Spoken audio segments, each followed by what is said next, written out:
The Helltide Rework finally made it fun. It is a complete different experience. It's like playing Bloodharvest as a Helltide, but even better. First, my most favorite change, and that is this symbol on the map. This symbol indicates two sets of events currently.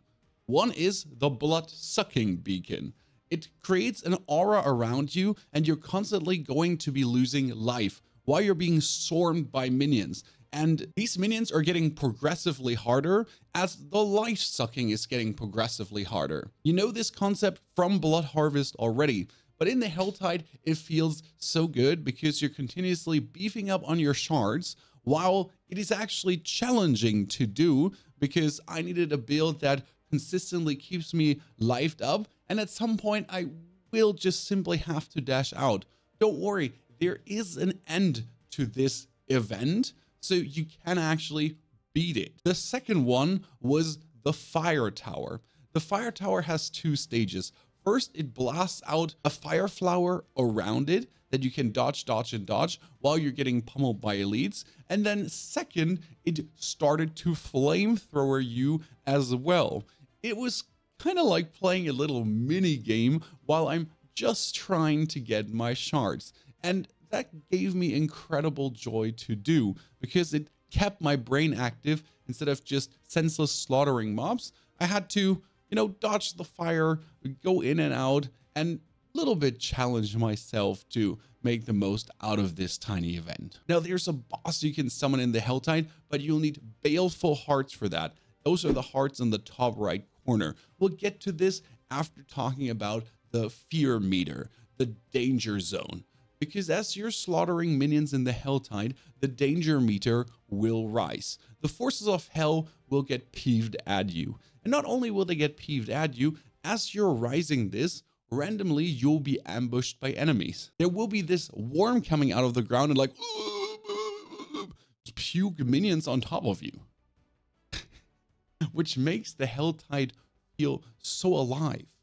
Because you just kill some minions, you go to the next pack, in between you'll get ambushed by a bunch of elites, then you kill the next pack, suddenly the worm pukes a lot of minions on you to the next pack, and it just feels like an actual Helltide where the forces of hell are trying to stop you. And as you fill up then the danger meter to the max, you're suddenly going to be attacked by the forces of hell, which are really pissed at you for trying to stop their Helltide. And these forces of hell are just elites, elites, elites. You can actually keep normal farming while this happens because the meter depletes relatively slow, and I think it should be faster. You're really getting swarmed by the forces of hell. And at the end, there will be a champion, and that champion is like a player enemy, like one of these Bloodseeker guys. And he's quite tough. I mean, I almost got one hit by the mage one that threw an ice ball at me. That was quite annoying.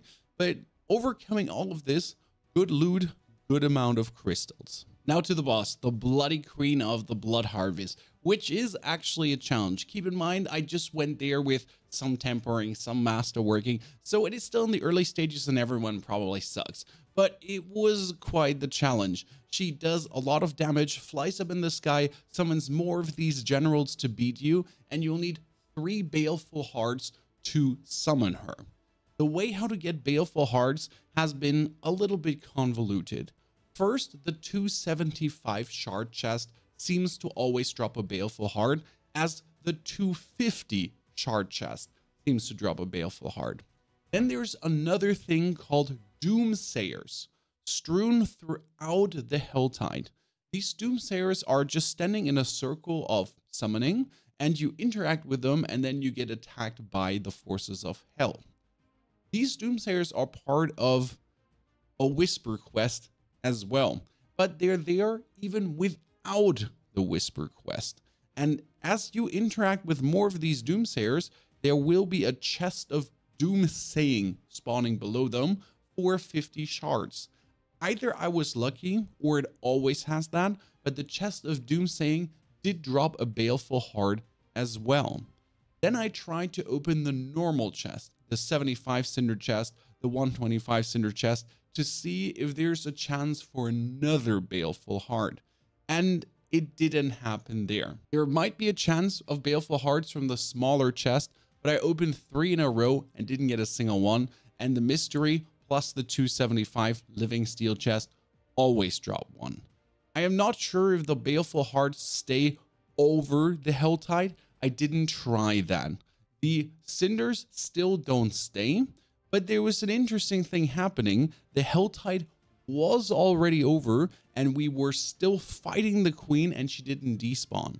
Now this might be a bug, but it felt really good because I summoned her with the timer being 3 minutes and that was kind of risky, but the Helltide ended, she stayed, we could fight and kill her, and damn, it was a fine. Now my new way to get the maximum out of a Helltide is actually quite simple. I mean, you're still riding around and killing whatever you feel like, but to be fair, I mostly ride around until I see this symbol to then just do the events, because I can spend straight up 2 to 3 minutes there just killing everything around me that's spawning on this event tower. And then I essentially ride around again until I find the next event tower. And there is a plenty of them. Plus they do actually respawn.